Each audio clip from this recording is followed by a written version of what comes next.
Pergunte a Deus. O nosso assunto de hoje tem a ver com uma situação vivida com Davi. Segundo livro de Samuel, capítulo 7, verso 3. Nós lemos assim este único verso, colocado aqui em virtude, inclusive, do nosso tema, Pergunte a Deus. A resposta de Natã a uma pergunta de Davi. Natã respondeu ao rei: faze o que tiveres em mente, pois o Senhor está contigo. Faze o que tiveres em mente, pois o Senhor está contigo. Este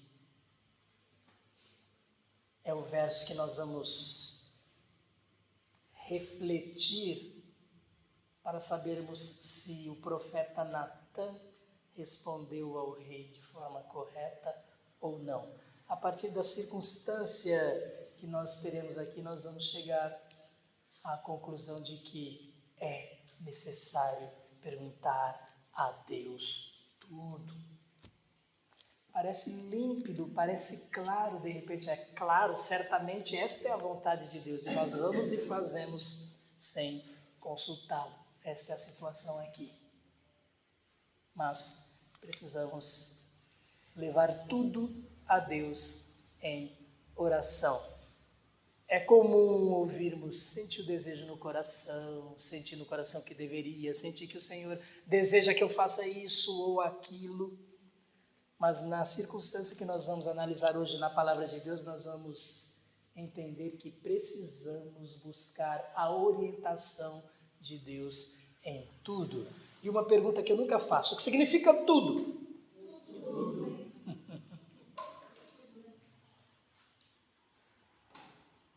Mesmo quando estamos convictos, mesmo quando temos certeza de que algo é da vontade de Deus, se não perguntamos, se a certeza não veio dele, precisamos levar aquela questão em oração a Deus, porque aquilo que pretendemos fazer, até mesmo para glorificá-lo, pode não ser de sua vontade, ou pelo menos pode não ser você, pode não ser eu, a pessoa por meio de quem Deus quer realizar aquela ação. Isso nós vamos aprender aqui na situação vivida por Davi. Segundo Samuel, capítulo 7, ele vai trazer, então, essa situação. Há momentos em que a vontade de Deus é diferente do que pensamos, mesmo quando queremos agradá-lo. Isaías 55, verso 9. Os caminhos de Deus são mais altos do que os nossos caminhos. Os pensamentos de Deus são mais altos do que os nossos pensamentos. Olha, o profeta Isaías nos fala: porque nem sempre aquilo que nós pensamos ser lógico é o que está nos planos de Deus. Então precisamos parar de atribuir a Deus assuntos e atitudes nossas que não foram submetidas a Ele, mesmo porque depois, se não der certo, nós vamos culpar quem? Quando nós não perguntamos, simplesmente fizemos sem consultar o Senhor, e a Bíblia inteira nos ensina a consultá-lo. Entendemos que algo de repente muito claro, muito lógico, é certamente da vontade de Deus. Muitas vezes, claro, se não for algo contraditório, algo bíblico, é. Mas eu sou a pessoa que Deus escolheu para fazer isto que tenho em mente, isto que tenho no coração. Salmo 90, verso 17, Salmo de Moisés. Ele diz, e que salmo bonito, né? Já inclusive preguei nesse salmo aqui. É aquele que no verso 2, Moisés diz o quê? De eternidade em eternidade. Precisamos voltar a cantar bonito, né? De eternidade em eternidade. Então, como Moisés no Salmo 90:17, oremos a Deus para que confirme as obras de nossas mãos. Lá no verso 17, Moisés se coloca diante de Deus. E conhecemos a vida de Moisés. Ele ficava assim, face a face com Deus. E Moisés não fazia nada sem consultar o Senhor. Houve um momento de deslize na vida de Moisés e ele só viu a terra prometida de longe. Algo que às vezes nós pensamos, é só um deslize. Mas como Deus considera isso? Importante que reflitamos. Então nós vamos ver aqui que não é um fazer sem consultar, mas o fazer de quem está na presença de Deus, para que a convicção venha dele, para que de alguma forma entendamos que foi ele realmente que nos orientou a fazer isto ou aquilo. Estamos falando de ministérios. Se você entregou sua vida a Jesus, você tem um ministério. Recebemos do Espírito Santo pelo menos um dom espiritual, cada um de nós. E se você recebeu do Espírito Santo digamos que tenha sido só porque pelo menos todos aqueles que entregaram suas vidas a Jesus têm. Se você recebeu só uma capacitação do Espírito Santo para desenvolver naquele ramo, naquele campo específico, a obra de Deus, o trabalho de Deus, para que inclusive vidas sejam ganhas, para que a igreja de Cristo seja edificada, para que haja, como se estudou hoje de manhã, maturidade, crescimento. Então, você tem um ministério, ainda que seja este único dom, este é o seu ministério. Hoje, dia do ministro de música, né? Ministério de música. O que é um ministério? Serviço na área da música, claro, em louvor, dedicada ao nosso Deus. Então não é um fazer sem consultar, mas o fazer de quem está na presença de Deus. Ele nos prepara para isto, Ele nos escolhe para isto. Nosso Deus é presciente.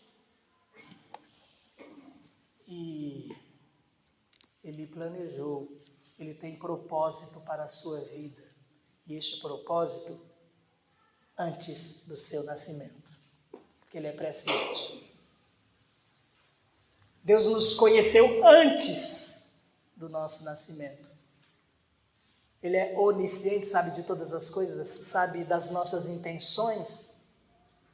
Ele sabia que creríamos em Jesus, entregaríamos nossa vida a Ele. Ele nos escolheu. Em termos de ministério também, Jeremias, Deus fala a Jeremias, eu te escolhi lá, no ventre da sua mãe. Com Isaías vê aquela necessidade de servos trabalhando para Deus. Ele ouve o próprio Deus dizer, a quem enviarei? Quem há de ir por nós? Olha o nosso Deus trino aí. O que Isaías diz? Eis-me aqui, envia-me a mim. O profeta Jeremias, este que eu falei, ainda bem novo, né? Escolhido por Deus para ser profeta, lá no capítulo 14, verso 11, olha o que Deus diz a Jeremias: não ore pelo bem-estar deste povo. Vamos imaginar Jeremias não perguntando ao Senhor e orando pelo bem-estar daquele povo que Deus já tinha separado para o juízo, para o castigo, porque eles deram as costas para Deus, não foi Deus que lhes deu as costas. Eles escolheram rejeitar Deus. Perceberam que às vezes nós não estamos assim em consonância com o Senhor? As misericórdias do Senhor são a causa de não sermos consumidos. Lemos na palavra de Deus. Mas aqueles que o rejeitam, haverá um momento em que estas misericórdias serão esgotadas. Também no capítulo 15, verso 1, então o Senhor me disse a Jeremias, ainda que Moisés e Samuel estivessem diante de mim, intercedendo por este povo, eu não lhes mostraria favor. Por quê? Porque é juízo chegado àquele povo. Ainda em Jeremias, capítulo 17, verso 9, nós lemos, o coração do ser humano é mais enganoso que qualquer outra coisa e sua doença é incurável. Quem é capaz de compreendê-lo? Sentimentos são enganosos. Nem sempre o que sentimos, ele é algo verdadeiro, porque os próprios sentimentos nos enganam, inclusive em relação à vontade de Deus. Só alguns exemplos bíblicos nesta introdução sobre a necessidade de perguntar a Deus. E se precisamos perguntar a Deus, ora, é óbvio que devemos andar com Ele,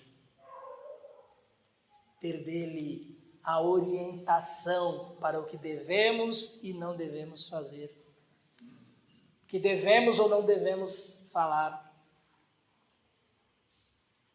como ajudar, quando de repente não ajudar, dependendo da circunstância. Parece algo contraditório em relação a Deus, mas Ele tem seus propósitos. Então a situação que temos aqui em 2 Samuel capítulo 7, está no verso 1. O rei Davi já morava em seu palácio e o Senhor lhe dera descanso de todos os seus inimigos ao redor. Então Davi, depois de, sim, ele foi ungido por quem? Pelo profeta Samuel. Deus enviou Samuel para ungir Davi como rei, na presença de seus irmãos. Passagem bem conhecida. Ele, o mais novo, ele, aquele que ninguém nem lembrava, estava lá no campo cuidando de ovelhas, enquanto seus irmãos serviam no exército, eram soldados valorosos. Deus mandou Samuel ir à casa de Jessé, ungir um de seus filhos, o rei de Israel, porque Saul já não agradava mais ao Senhor. Então Deus resolveu trocar Saul, colocar Davi no seu lugar. Ele foi ungido ali pelos seus 17 anos e se tornou rei de Israel com 30 anos. Esse período, este intervalo de tempo, foi um intervalo de tempo em que Davi teve muitos problemas, muita provação e foi fiel a Deus. Passou por provações, passou por perseguições. Saul mesmo tentou matá-lo e ele poupou a vida de Saul em temor ao Senhor. Mas quando passou tudo isso, quando ele inclusive, depois que está no reino de todo Israel, venceu os seus inimigos, Deus lhe deu essa vitória e Davi era um general valoroso, o rei Davi, ele ia à frente das batalhas, teve lá seu deslize mais à frente também, e ele é exemplo para nós, inclusive nesse sentido, para que tomemos cuidado quando pensamos que olho para a minha vida e não vejo qualquer possibilidade de deslize, de queda. Aquele que está em pé, olhe, não caia. Cuidado. Então o rei Davi estava morando já há algum tempo no seu palácio, que ele tinha construído também, um belo palácio. O Senhor lhe dera descanso de todos os seus inimigos ao redor. Ele olha assim e fala, eu estou num palácio. E Deus ainda habita numa tenda, aquele tabernáculo lá do deserto, de quantos séculos antes? Percebam o desejo belo, o desejo de servo, de alguém que quer abençoar. Está vendo o caminho pelo qual nós vamos? Alguém que quer fazer um benefício a Deus, alguém que quer colocar Deus na posição. Irmãos, nós colocamos Deus em alguma posição, mas era um sentimento nobre, o sentimento de Davi. Como eu posso estar num palácio e tabernáculo significa habitação e Deus se manifestava ao seu povo ali naquele tabernáculo? Então Davi pensa, o Senhor merece um templo, que significa a casa de Deus. O Senhor merece uma casa. Ele pensa, o que melhor para fazer senão consultar o profeta? O que um profeta faz? Profeta, sabemos, é boca de Deus. Profeta fala da parte de Deus. O ministério profético é o ministério daquele que Deus fala, ele ouve e transmite o que Deus falou. Assim diz o Senhor. Esse era o profeta no Antigo Testamento. Então, Davi pergunta, o que eu devo... Davi expõe essa sua preocupação, essa sua vontade, esse seu desejo. E o profeta Natã o orienta, de acordo com o que seria lógico, inclusive para nós. Claro que Deus vai se agradar. Você está pensando em construir um templo para a honra e glória do nome dele. Claro que Deus vai se agradar. Eu sou profeta, não preciso nem perguntar para ele. Ele não disse isso, isso está aqui na nossa forma de raciocinar sobre a circunstância. O profeta Natã falou para Davi aquilo que lemos aqui no início, né? Verso 3, Natã respondeu ao rei, faz o que tiveres em mente, pois o Senhor está contigo. Ele deu passo para você, você venceu todos os inimigos. Nunca Israel foi um império e hoje é. Israel hoje domina as outras nações. Deus é com você, o que você fizer, Deus aprova. Mas Natã não perguntou a Deus. Davi perguntou a Natã, mas Natã não perguntou ao Senhor. Daí vem então este nosso assunto. Será que tudo que nós, no nosso conhecimento limitado, se compararmos ao conhecimento, à sabedoria de Deus, será que estamos certos em tudo que fazemos ou pretendemos fazer, entendendo que esta é a vontade de Deus? Se tornou até jargão. Deus me mandou isso, Deus me mandou aquilo. Mandou mesmo? Precisamos tomar cuidado. Algo que parece tão lógico, eu chego à conclusão que Deus me mandou. Devemos perguntar tudo a Deus, portanto. E aí, Natã, aliás, Deus chama Natã, está aí no capítulo 7, verso 4. Naquela mesma noite o Senhor falou a Natã, vá dizer a meu servo Davi, que assim diz o Senhor, você construirá uma casa para eu morar? Não tenho morado em nenhuma casa desde o dia em que tirei os israelitas do Egito. Tenho ido de uma tenda para outra, de um tabernáculo para outro. Por onde tenho acompanhado os israelitas, alguma vez perguntei a algum líder deles, a quem ordenei que pastoreasse Israel, o meu povo, por que você não me construiu um templo de cedro?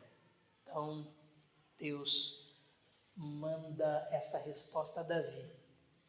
Eu acompanho Israel.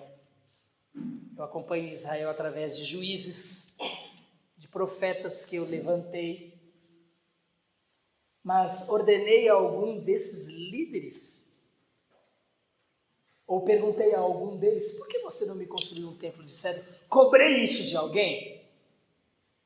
Então, a resposta vem a Davi.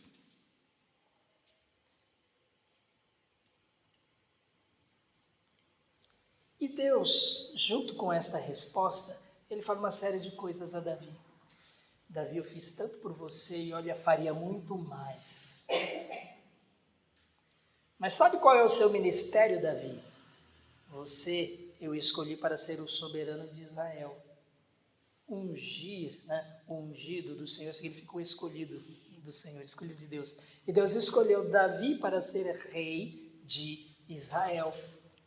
Deus escolheu Davi para vencer todos os inimigos de Israel, para dar paz a Israel, a fim de que o plano de Deus, através de Israel, para alcançar todos os povos, fosse concretizado. Então, Davi tinha um ministério, mas construir um templo para Deus não era ministério de Davi.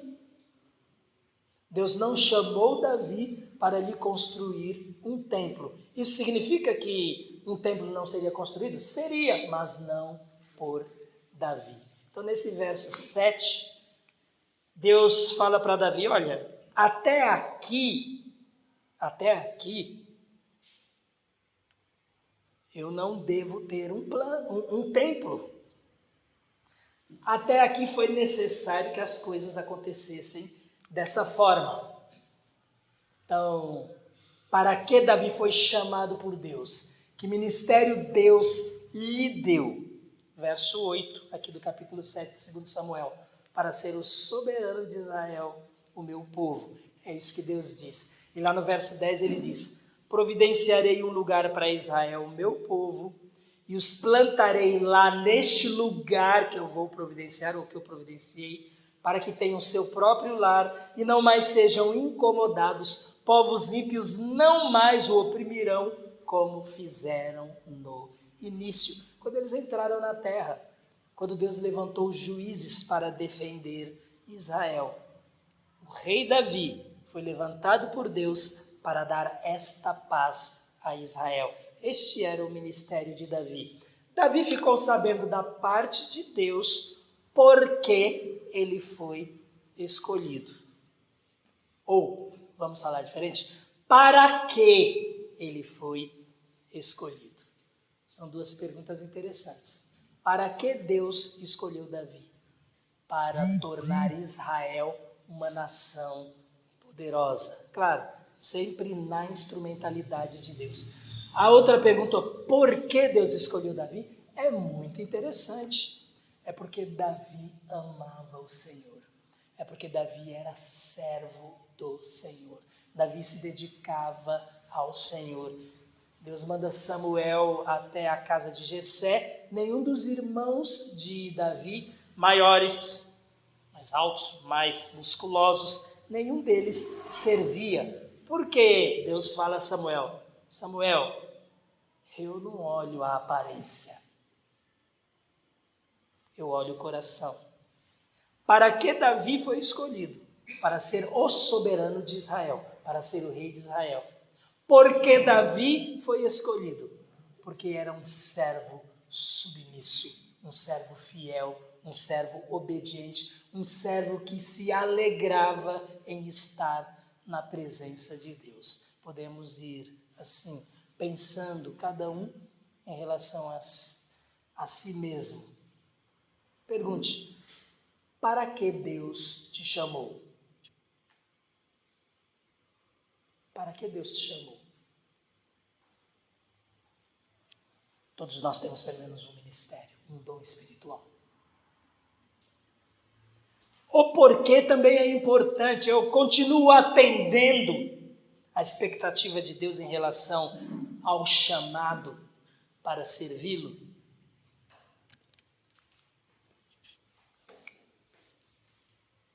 E Deus fez uma aliança com Davi. Na sequência nós lemos no verso 11. Tudo isso através de Natã, Deus fala a Davi. Saiba também que eu, o Senhor, lhe estabelecerei uma dinastia. Não era apenas Davi que seria rei, mas sua descendência. Deus promete que no trono de Israel não faltaria descendente de Davi. E esta é uma promessa de Deus que se cumpre de forma definitiva em Jesus, descendente de Davi. Ele vem da tribo de Judá. Apocalipse 19:16 fala sobre aquele que vem num cavalo branco. Está falando de Jesus. Essa não é a passagem dos 4 cavaleiros do Apocalipse, não. Esta é depois. Fala daquele que vem num cavalo branco e na coxa dele está escrito Rei dos Reis, Senhor dos Senhores. Está falando de Jesus. Vindo para reinar de forma eterna, o descendente de Davi. Agora fiquei com 2. Então Deus faz esta aliança com Davi, aliança que nos atinge. Estamos inseridos. Porque se somos filhos de Abraão em termos de fé, justificados pela fé como Abraão, somos herdeiros das promessas feitas a Abraão, somos herdeiros das promessas feitas a Davi em Cristo. Somos alcançados em Cristo. E a Bíblia ainda diz que nós reinaremos com Ele. Então, Davi aprendeu. Está no meu coração. Mas nem tudo que está no meu coração, Deus quer que seja feito daquela forma. Mais à frente, Davi vai cometer um outro deslize. Ele vai fazer um censo. E olha que o seu general ainda falou, para quê, Davi? Para quê, rei? Não precisamos de censo. Eu quero saber a nossa força. Mas quem é a nossa força? Ele comete um outro deslize. Não pergunta ao Senhor e vem castigo por causa disso. Só para nós lembrarmos que servo de Deus, dedicado ao Senhor, mas sujeito a erros. Estamos sujeitos a erros. Nenhum de nós é maduro o suficiente para achar que não precisa da orientação de ninguém, não precisa do conselho de ninguém. E qual seria então a pessoa que construiria o templo para Deus? O filho de Davi, Salomão. Salomão herdou um reino pacífico, e é isto que significa o nome Salomão. Já sabemos que o hebreu para tudo tinha um sentido para colocar nome, tinha um propósito. Este foi o nome de Salomão, já dentro dos planos de Deus. Nos versos 12 e 13, Deus fala então que o descendente de Davi, ele construiria o templo, e no verso 14 há esta promessa que se concretiza também completamente, de forma definitiva em Jesus. Eu serei seu pai e ele será meu filho. Hebreus 1, verso 5, nós lemos lá, tu és meu filho, hoje te gerei, relacionado a Jesus. Então em Jesus essa promessa é cumprida de forma definitiva, porque sendo o Messias, herda o papel de Davi como representante do povo de Deus. E aí a gente começa a pensar em Salomão, que no início vai muito bem, e ora ao Senhor, fala, Senhor, eu sou muito novo.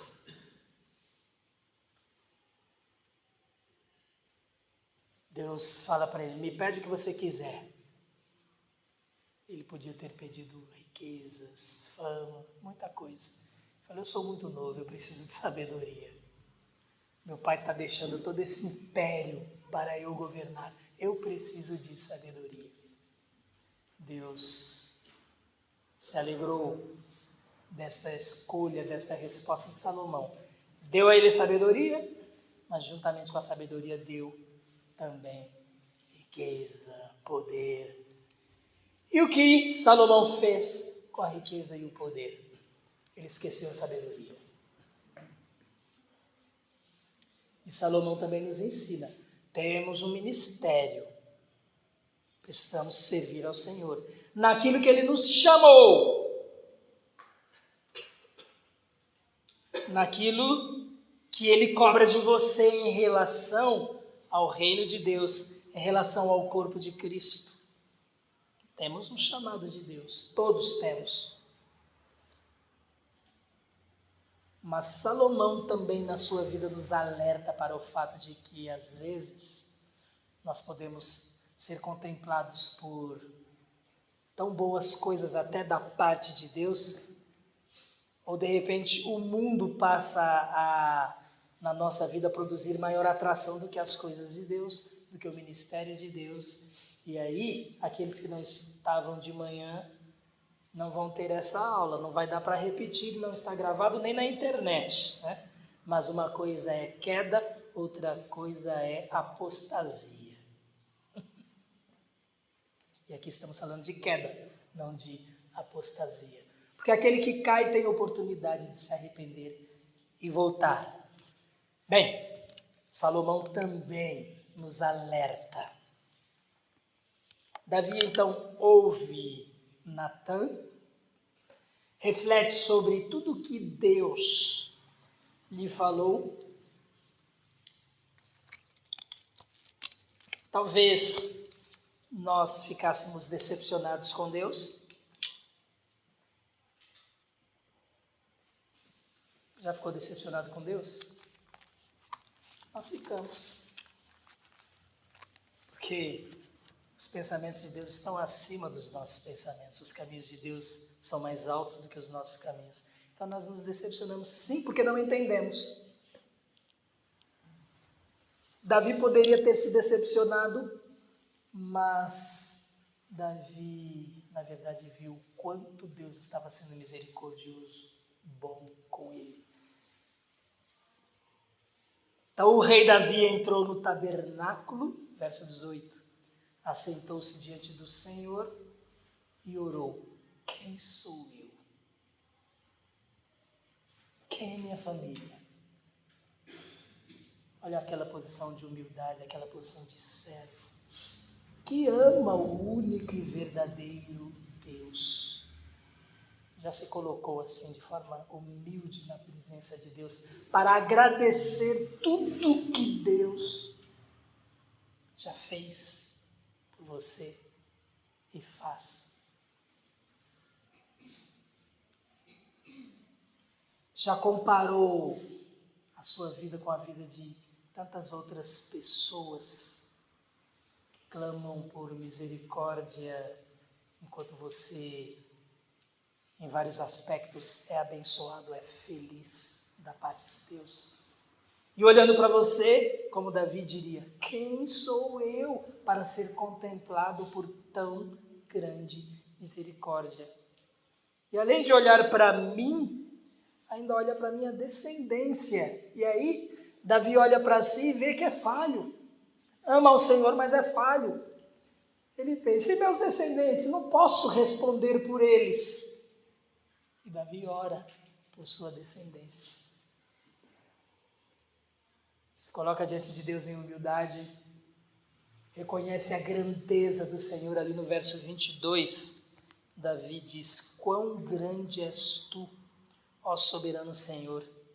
Não há ninguém como tu, nem há outro Deus além de ti, conforme tudo o que sabemos. Davi adora o Senhor. Nesta adoração, nesta oração, e aqui nós já vamos ligando as duas coisas: oração, adoração. Nós adoramos a Deus, engrandecendo o Senhor. Nós adoramos a Deus, cantando hinos, cânticos a Ele, nós o louvamos. E nós adoramos a Deus também quando conversamos com Ele, quando colocamos diante dEle nossas dificuldades, quando num coração agradecido nós o engrandecemos, porque Ele olhou para nós, pessoas tão imperfeitas, sem qualquer mérito, nos contemplou com a salvação em Cristo Jesus. Você já pensou que você pode, esta noite, colocar sua cabeça no travesseiro e dormir em paz, sabendo que, se não acordar amanhã, você está com o Senhor? Quantos têm essa segurança? Quantos têm essa paz? Quantos têm essa esperança viva? Não é esperança estatística, é esperança viva, certa.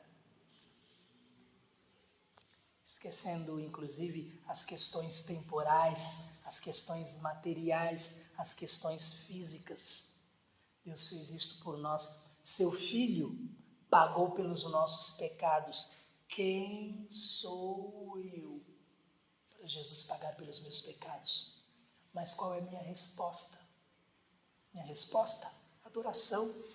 Vida diante de Deus, andando com Ele, pedindo orientação em tudo, perguntando a Deus em relação a tudo, mesmo aquilo que eu acho que eu nem preciso perguntar. Preciso. Davi tinha lá sua convicção de que estaria agradando a Deus se erigisse, se construísse um grande templo para a honra e glória de Deus, e não estava nos planos de Deus que Davi lhe construísse um templo, porque Deus o tinha escolhido para outra obra. O Salomão, que bem lá à frente se desvia tanto já na sua velhice, escreve Eclesiastes: vaidade, tudo é vaidade. É como correr atrás do vento. Me perdi no meio do caminho, e termina lá o seu livro. Tema ao Senhor. A conclusão de tudo é tema ao Senhor. Então, Davi ora ao Senhor: confirma a tua promessa para que teu nome seja engrandecido. Interessante isso. Já que o Senhor prometeu isto a este teu servo, já que o Senhor prometeu isto aos filhos do teu servo, confirma a tua promessa.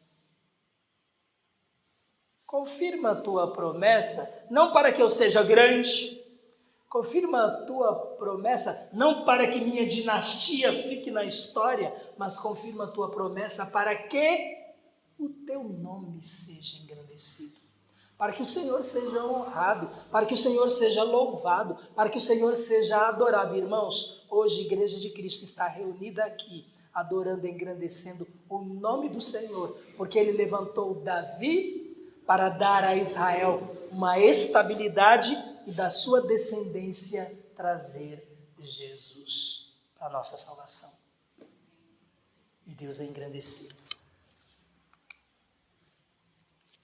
Há alguma coisa que nós fazemos sem perguntar a Deus? Há alguma coisa que nós fazemos e de propósito não perguntamos a Deus? Olha o outro lado da questão. Se em alguns casos nós não perguntamos porque temos a convicção de que é da vontade de Deus, e neste caso aprendemos aqui, precisamos perguntar, precisamos ter a confirmação de Deus. Há casos em que nós não queremos perguntar, porque já sabemos que a resposta dele não vai bater com a nossa vontade. Você pergunta tudo a Deus? Você leva tudo a Deus em oração? Aprendamos com esta circunstância, aprendamos com este acontecimento na vida de Davi, estejamos alertas. 1. Deus enviou seu Filho ao mundo para morrer por você e por mim. Você já entregou sua vida a Jesus? Já abriu seu coração? Já se arrependeu dos seus pecados? Pediu perdão a Deus e se entregou a Ele? Se você fez isto, o sacrifício de Jesus é válido para você. Você está salvo. O Espírito Santo veio habitar no seu interior.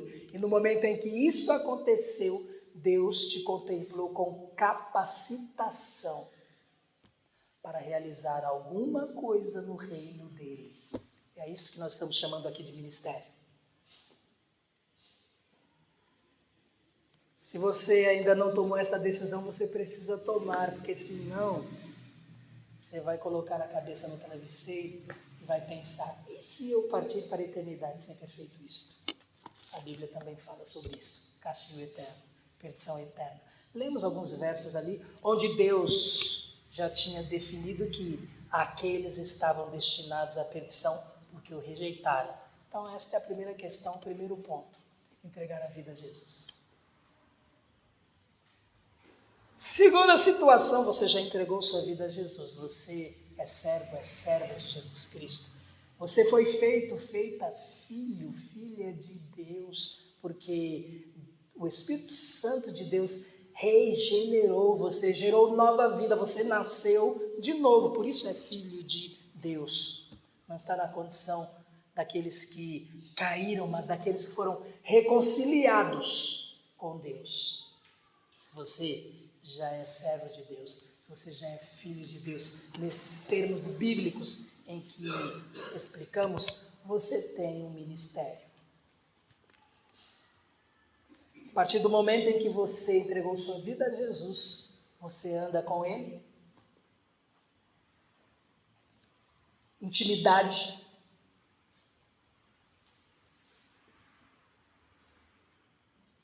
Pergunta tudo. Coloca tudo diante de Deus. É assim? Se não é, estas são as duas decisões a serem tomadas, de acordo com a palavra de Deus.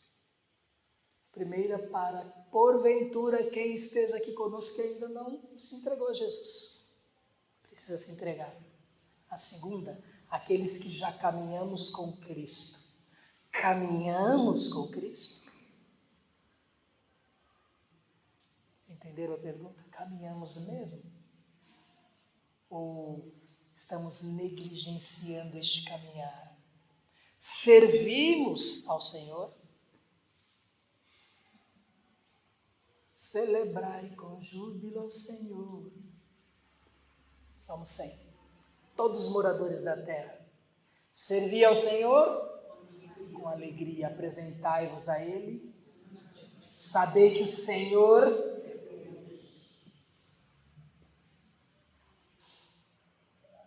Que o Senhor possa trabalhar nos nossos corações, nos fazendo entender que é sério, é necessário, é importante caminhar com o Senhor. É necessário perguntar tudo. Não pense que você já sabe alguma coisa. Você pode saber, mas Deus querer fazer diferente. Porque Ele é soberano. Ele não vai contradizer sua palavra, tenha certeza. Mas nós é que de repente podemos estar querendo fazer algo que não esteja nos planos de Deus. Devemos orar como Moisés. Confirma a obra das nossas mãos. Lá no Salmo 138, no final do Salmo 138 temos um verso bem parecido. E assim estamos encerrando. O Salmo 139 é bastante conhecido de bastante gente, mas muitos se esquecem do Salmo 138, que lá no final, no verso 8, diz: O Senhor cumprirá o seu propósito para comigo. Vamos todos repetir junto este verso até aqui. Eu vou falar mais uma vez, os irmãos repetem. O Senhor cumprirá o seu propósito para comigo. Repitam. O Senhor cumprirá o seu propósito para comigo. Palavra de Deus, irmãos. O Senhor vai cumprir, porque é plano dele, não do nosso jeito, não de acordo com a nossa vontade. Mas ele distribuiu tarefas, distribuiu serviço. E ele tem um propósito na ação de cada um de nós no seu reino, no serviço de cada um de nós no seu reino. O Senhor cumprirá o seu propósito individualmente, cada um dizendo para comigo. E termina: teu amor, Senhor, permanece para sempre. Não abandones as obras das tuas mãos. É uma oração mais ou menos dizendo assim: o Senhor me fez, o Senhor me capacitou, vai comigo. Amém? Que Deus nos abençoe.